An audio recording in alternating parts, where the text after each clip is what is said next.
All right, guys. How's it going? Let's go. All right. Let's see if anybody comes in to watch us. Welcome to the live stream show that's very casual and thought up at the last minute by me. And she's uncomfortable with this entire idea. So welcome. And there's nobody here yet. So I will do some introduction stuff. I'm Robert. A lot of you already know me, or else you wouldn't be subscribed to my channel. Some of you might be wandering in. I ain't got no legs, and that's weird. This here is Vanessa. She's my girlfriend, and you know, she chooses to love me for some reason. I love her too. But being in a relationship when you have a disability or when you're with somebody that has a disability, that presents some weird things and challenges, perceptions, all sorts of stuff that can be unusual or hard to deal with. Or maybe you guys just don't know about them and you want to know. So feel free to ask. Since there's nobody here, is there anything you would like to say before we kind of get started?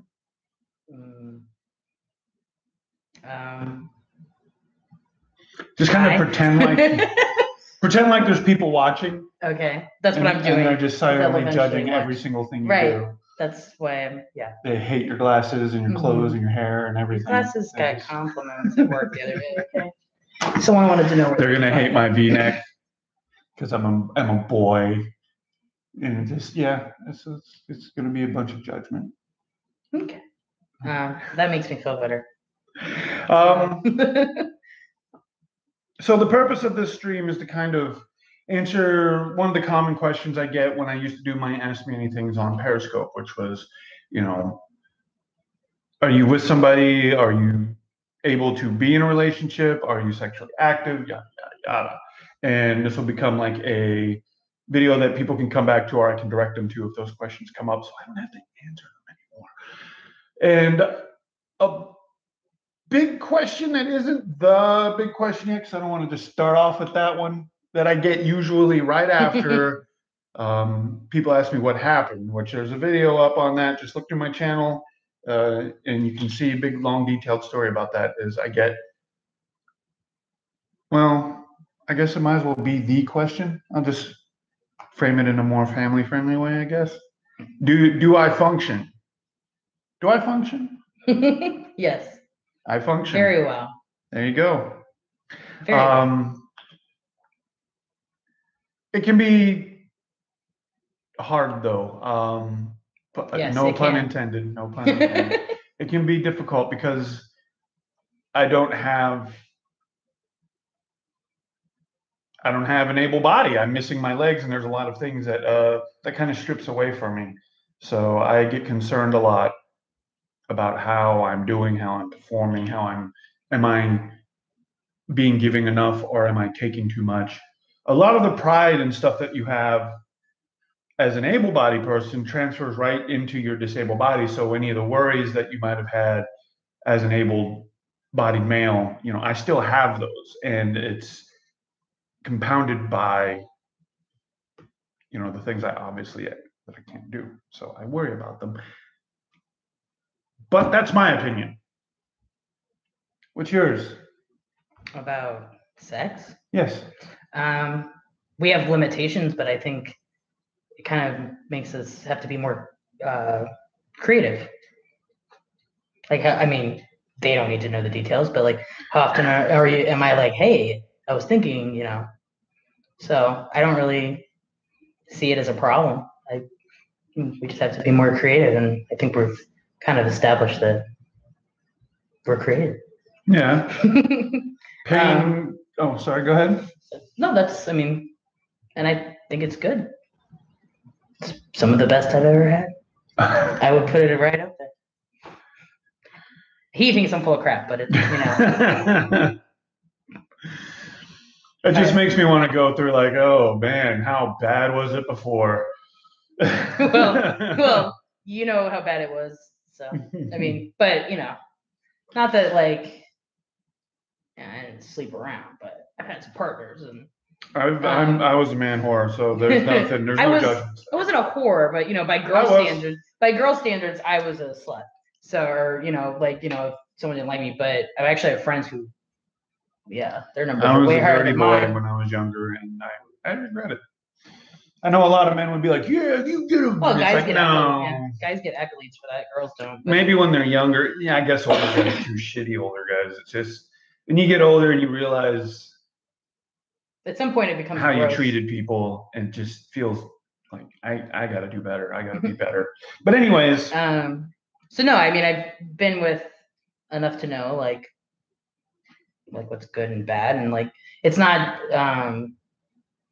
Some people think it's about like just banging it out, and I think it's about more than that, and we have that, and you keep up with me, so that's good. He tries. I try. And it's longer than my left leg, just to get that out there. Yes. I like that to be a known fact. So that's it for the weird sex question that I usually get. I think And that like was I a pickup said, line. It's longer than my left. I think you told me that on the phone. I tell everybody that. Yeah. That's not. When we were first. I know that you want it to be a special thing. Oh no, I've seen you tell other people it too, but I'll tell the church lady. I don't give a fuck. I was like, oh, okay, yeah. But then I was because like, I don't have a left leg. Like, wait, but if he has no left leg, then how? It doesn't matter. It could really be 2 inches long, and it's still longer than my left leg. I get to say but, that. But like. Neener. Yeah, but I'm not gonna pull out a tape measure. But it's a dad joke. It's just the worst kind of dad joke. It's a weird, perverted dad joke. There's plenty, ladies, and I'll cut you. That literally is like when I used to do my Ask Me Anythings on Periscope, it would always be what happened and does your dick work? I'm just going to be blunt. And it was always like, really? That's where people want to go. So I figured we'd knock that one out right off the top. Boom. It works. So on to like the deeper things. I would occasionally get questions and I can see where the curiosity is. Like, I know what challenges I face. Mm-hmm. Obstacles that I have to climb and, things that infuriate me. And you know them too. I talk about them plenty. I've talked about them on streams before. And there'll be videos to show you guys, what I go through just to be in this body. But what's it like for you to date me? What is challenges that you face? And don't hold back, because I know as much as you say you love me and everything, I know that there are difficulties. Mm-hmm. Emotional, physical, whatever they may be. What's it like from the outside looking in? Like, I'm the one that's disabled. What's it like to be with me? Okay. I don't know, collect my thoughts. I feel like our relationship is like any other relationship. Like, I mean, really, like in the grand scheme of things, like we're no different than like any other couple. I feel like actually maybe the disability kind of helped our relationship in the sense that we're, and I've said this to you before, like a lot of couples meet and they want to do every little thing together that they can. Non-fucking stop, and it's sorry, I swore. I think I said dick a few times. Okay. It's like they act like they have like this finite amount of time for the relationship, and maybe some of them do, and like they just want to try to get all the, and then eventually they hit the boring stuff, mm-hmm.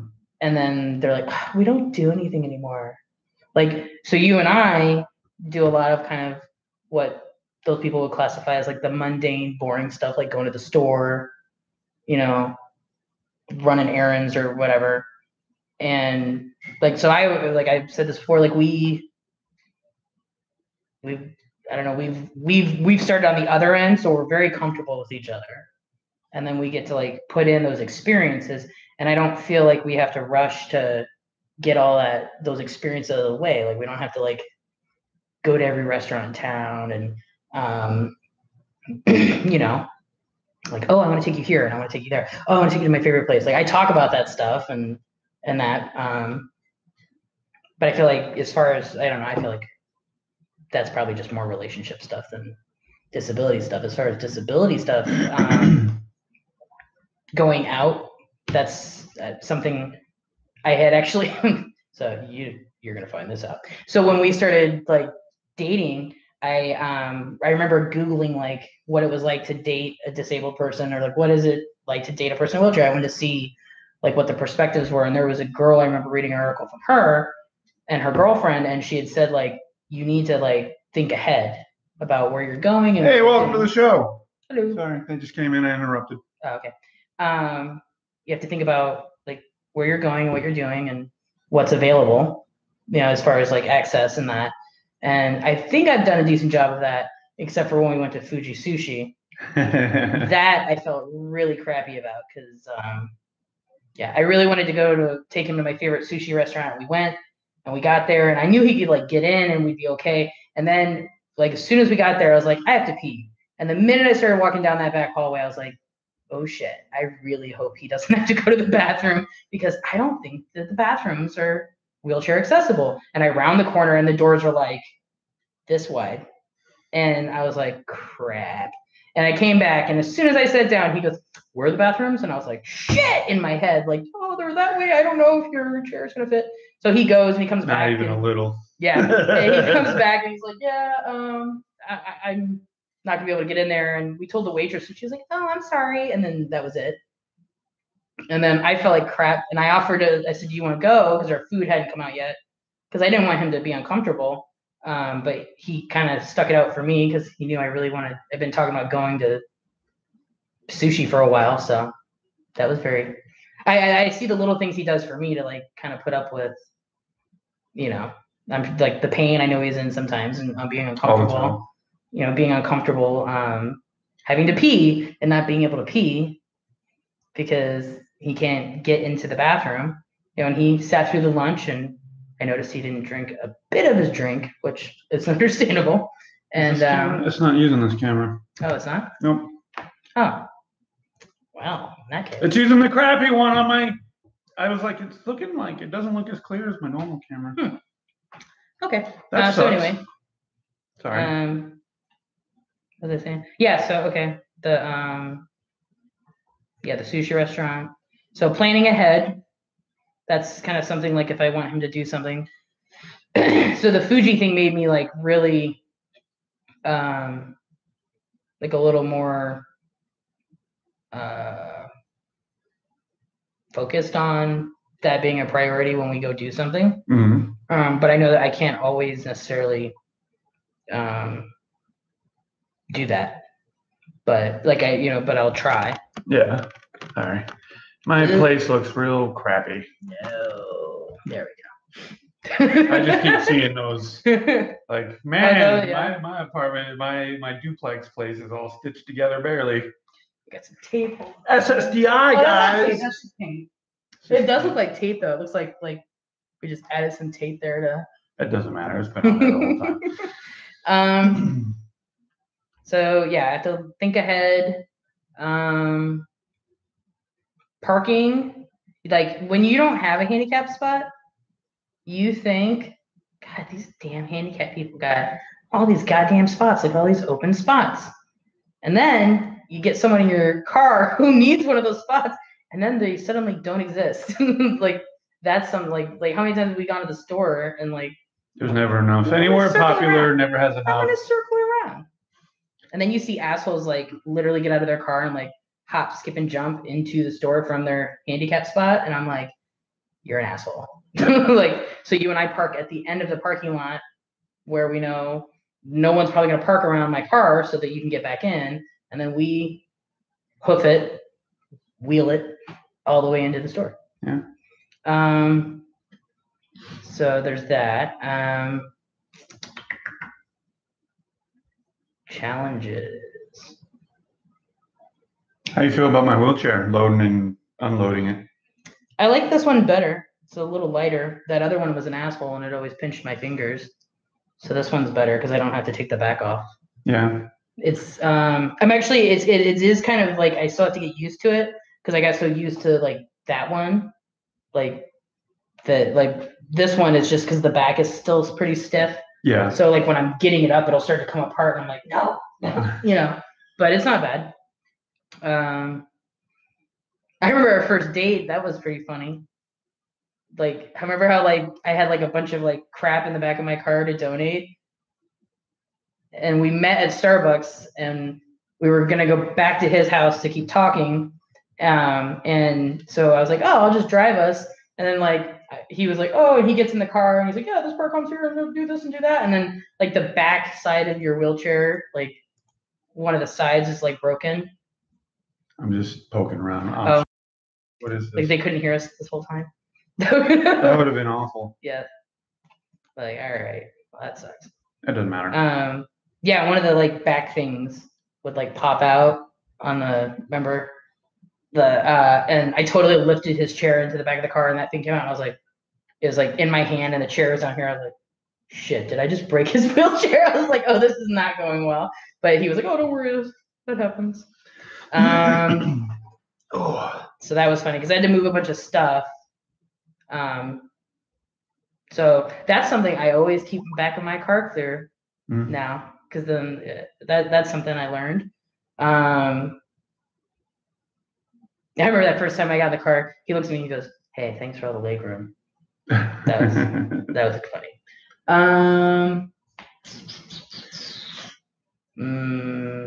What about when we go places that have lots of people and they do their staring? I don't really care anymore. Like at first even I wouldn't say that like it never bothered me like what like that they're judging me or you. It just annoyed me that there's all like these people who are like, oh, whoa, look at that guy, you know. Yeah, and but no, it never bothered me. Like I wasn't like, oh gosh, what do they think of me? I remember that was it the first time we went to Walmart, you warned me that people stare a lot, and they did. But then I remember the second time we went, which is like the last time we went, we haven't gone since, but I try to avoid Walmart. Like I hate Walmart anyway, but seeing how people act towards you gives me like a new layer of hatred for Walmart.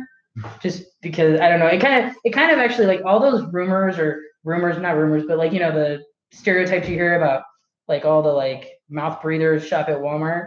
It's really true when you walk around it with him, because then they just can't help themselves. They're like, look at that guy. And like I remember there was a lady looking in the freezer section, and her little kid who had to be like 4 or 5, old enough to have pretty good vocabulary, says to his siblings, "No legs! No legs! That guy's got no legs!" And I looked at him and I was like, "You little shit!" And not even so much the kid, but like I remember looking for the mom, and I saw her like across the way, like with, you know, she was in the freezer, so she probably wasn't even aware of what her kids were saying. I'm sure if she was standing near them, they probably would have got the back of her hand, maybe. But yeah, it is Walmart, yeah. So, but I remember there was a little girl. We were walking like around an end cap of an aisle, and this little girl like walked by, and she was like, you know, and the dad kind of grabbed her, but then he stared too, and I'm like, like just, you know, I get looked at a lot. Yeah, but I don't know. I think I know sometimes he hears me sigh and he'll say something about it. Like I guess he hears my frustration with people, but you just have to get over it. That's one of the first things. Like a big part of being disabled in this day and age is just, for all the talk of acceptance and tolerance and whatnot that you hear in society, physically, like visibly disabled people don't get to experience that depending on the level of severity. And since I don't have any legs, nobody's mean to me. Online they are sometimes, call me Mooch and all this because I live off of SSDI, which you have to have a job history for, but whatever. Anyway, that's a whole nother video. But from the very first time I stepped foot out, rolled out of the hospital, I knew that I was either going to have to accept that I was a free freak show and people were going to oogle at me and there's nothing I could do about it. I'd get mad. What is that going to do? I'm going to get mad at hundreds and hundreds of people all the time. Or I can just hide at home like we used to do from, say, like the 70s back. You just kept your disabled at the house and, you didn't embarrass the public with them.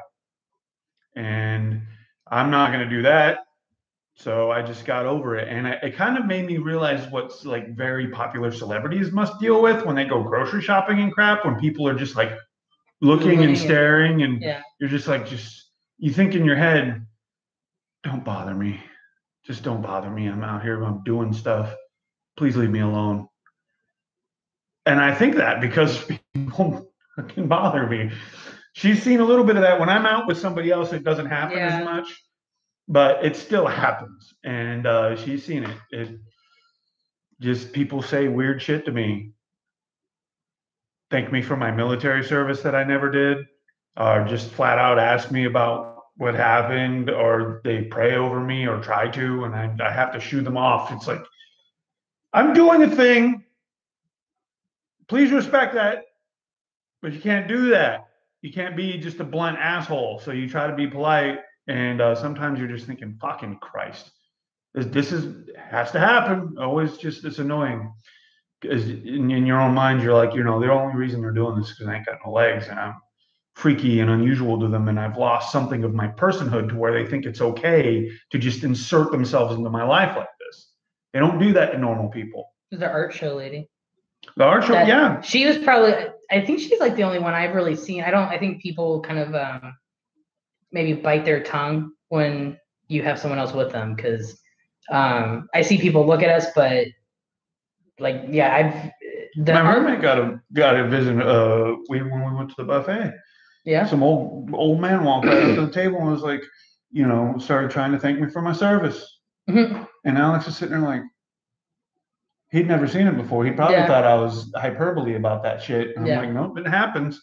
And there you go. Well, the art show lady cracked me up because after she asked you what happened, I think she was trying, I don't know if she was trying to make you feel better about your situation, but I just remember her like starting to tell you about, well, there's that lady on Dancing with the Stars who's got a prosthetic, and you were like, yeah, I've met her, and she's like, oh, well, see, like, and I was like, so you think that's his dream, like people want you to be a motivational poster as well. Yeah, well, like her way of making herself feel better was to try to make you feel better, like about your situation, I guess. Like it was just kind of fun, like comfort, like let me comfort you about this situation. Like I don't know you, but I've had people run across traffic to talk to me. Okay. Like some religious dude did that, and he kept trying to tell me about God and how I'm blessed and all. He wanted to pray for me, and I'm like, dude, I am the wrong person. I'm going to get coffee. Have a nice day. Thank you for your nice thoughts. Goodbye. And it was just. And that's whenever you talk to me out on the street and I'm doing something, that's what my brain is doing. It's going, could you not? I'm being polite, but I'm fucking busy. Leave me alone. Treat me like you would a normal person, which is to not even be aware of my existence. That would be great. That'd be great. You know how when you're on the bus and you're just on your fucking phone, just nobody else is on the bus. That crazy lady that's talking to me, I'm just fucking ignoring that bitch. Yep, just popping similarly colored bubbles. That's what I want you to do to me. Don't talk to me. I'm on here. It's a different thing. I'm coming to you. I'm giving you the opportunity here, even though none of you are coming when I'm live. So you better leave some damn good comments when the video goes up on YouTube. I'm going to laugh if I find out that this isn't recording audio at all. And we're 24 minutes in. Yeah, it took me a while. It took me a while to warm up, and yeah. Can we just close caption, go back then, if that's the case? Yeah, as soon as we're done here, I'll watch the video. If it didn't record audio, we're gonna have to do this again someday. Yay! And I'll make it work with the camera I wanted to use. Well, it's not as shitty as I thought it'd be, so I'll be okay if we have to redo it. But maybe that'd be different if there was like people in here like saying stuff. But yeah, I would have liked some audience participation. Some people came in and then left, and I'm just wondering if that means that the audio isn't picking up. well, I would hope if that were the case, they would say something. Me too.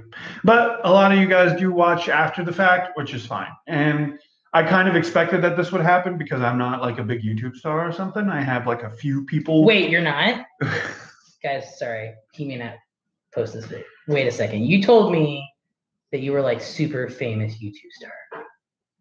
Yeah, well, you believe Did you me. lie to me? I'm on YouTube right there. Yeah, we are, aren't we? Okay. We're stars. No. So yeah, the people that watch this on replay, if you make it this far and you have something you want to ask. There will be future videos, future live streams. There's going to be videos where she records me doing some things that I just do on a day-to-day basis that I know people aren't aware that wheelchair users just have to do if they want to be independent. The obstacles that we face and the kind of ballet that we have to do in our day-to-day lives in order to do common, boring, mundane activities. As for this stream, I said it'd be about half an hour, and we're running up on that now. So I'm gonna, I don't know, closing remarks. Being in a relationship is in many ways like when I was able. My heart works the same, my emotions work the same, but there are things that I'm aware of, and I doubt more than I did because I know that there are things I can't do and things that I'll never be able to do, things that I used to be able to do. So I worry, and she tells me not to, but I do, and I think that's normal because I love her, and I want to be a good man, a good partner, you know? So I think my doubt is probably a good thing, because if I didn't care, I don't know that we would have a relationship. And that's where the big challenges come from as the disabled individual.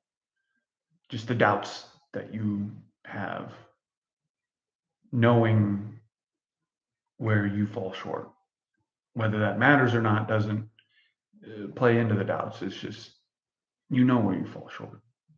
I'm not going hiking with her anytime soon. Things like that. Would you have anything to say? Closing remarks. Well, I love you. I think you're wonderful, man.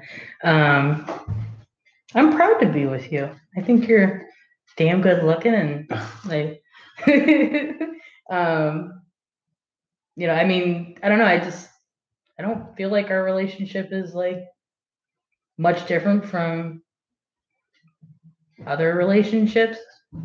I actually think our relationship is probably one of the healthiest relationships I've ever had.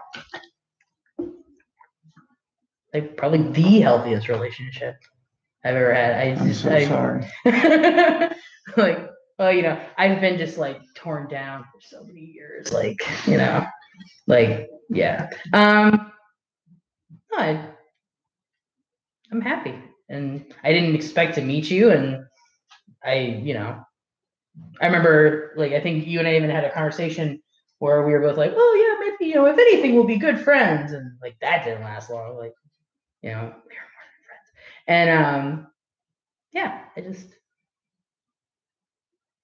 I know it's hard for you. And I really appreciate when you kind of put yourself out there, like sit through 6-8 hours of Thanksgiving with my family when I know that you're hurting, but you don't complain or say a damn thing because they had marijuana. That's true. Well, booze. Not they. My brother. One of my brothers. But yeah, I mean, but still, I know that was a long, long day for you. I'm in pain already, but I'm in pain all the time. Yeah, my pain will never cease. Like, I'll see him like adjust in his seat, and I know that it's because he's uncomfortable. And if I ask him if he's okay, he'll say, "Yeah, I'm fine." And now you can go back and remember through the video I've adjusted a couple times. That's how quick it takes. I was in the bed laying down before this video, and I'm already hurting. It's because it's towards the end of the day, and it's cumulative. So I know he's always in pain, and I see it, I know it, and I see it, and sometimes I kind of feel like an asshole when I don't acknowledge it, and sometimes he makes sounds, and like when he gets like shocks of pain and stuff, especially really bad after we've had a long day, and he lays down, he usually has like I don't want to say cramping, but like the way he reacts, like it looks like he's reacting to cramping. It's his phantom pains. Sometimes I'm like, "Are you okay?" And I'll ask it a couple times. And then sometimes I don't ask it, and I'm like, "Am I being an asshole right now for not asking him?" But I know that he knows that, like, I think it probably would annoy him if every time he made it, I was like, "You okay? Yeah. Are you okay? Are you Don't worry okay?" about it. It's just Like, normal. yeah. It's normal shit. Yeah. So, like, if we're out in public, I suppose, and you did it, and I was just standing there like, "Oh yeah, he's okay, he's fine." Like people are like, "Look at that bitch, she doesn't even care." Like, but I think like you saw the fundamentals of Karen. Yeah. When he's screaming in the park. Mm-hmm. He's just sitting there like, that guy's being a dick anyway. So. By the way, PSA: disabled people can be dicks too. So if you see a dick in the wild that's in a wheelchair, it's a wheelchair dick. You don't have to give him special treatment. He's a dick. And bitches too. I'm not sexist. Fucking women can be bitches in chairs or crutches or whatever. Don't let people. I've seen it. Like people with bad attitudes before whatever happened to them have bad attitudes after whatever happened to them, and they'll fucking lean on their disability to get away with being a piece of shit. Don't let them. Call them right the fuck out. Yeah. That's just my PSA. Hi, you came just at the end, Katie. Welcome. We're about to sign off. We're wrapping up.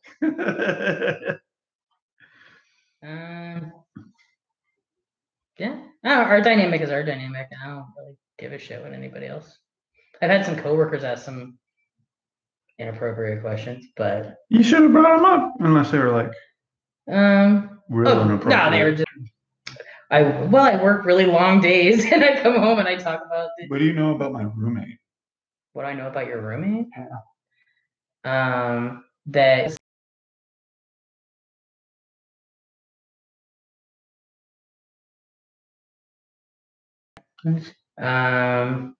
His name is Alex. His name is Alex. He works at that store up the street. Yeah, that store up the street. And that's about it. He likes to eat chocolate ice cream. Like, like by the pitcher thingy or the half gallon. His room is not clean. The one time he cleaned it, I thought it was because he was moving out. That was really funny. I love that. I was like, "Is Alex moving out?" And he was like, "No, why?" I'm like, "Because his room is really clean." His girlfriend was coming over, so. He's a traditional guy. I'm. People would say I'm house trained, but I do the house training. I like a clean house, which you guys will probably see a video of that at some point. How I clean my house from my wheelchair, and how that can be. It'll be fast forwarded probably because nobody wants to sit there and watch me mop and vacuum and wipe shit down for an hour. Thank you, Katie.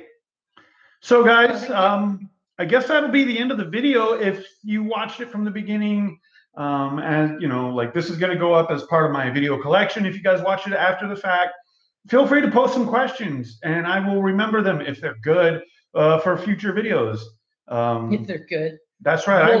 We'll decide. We'll decide if your questions. I will judge your questions. If it's like, what's your favorite color?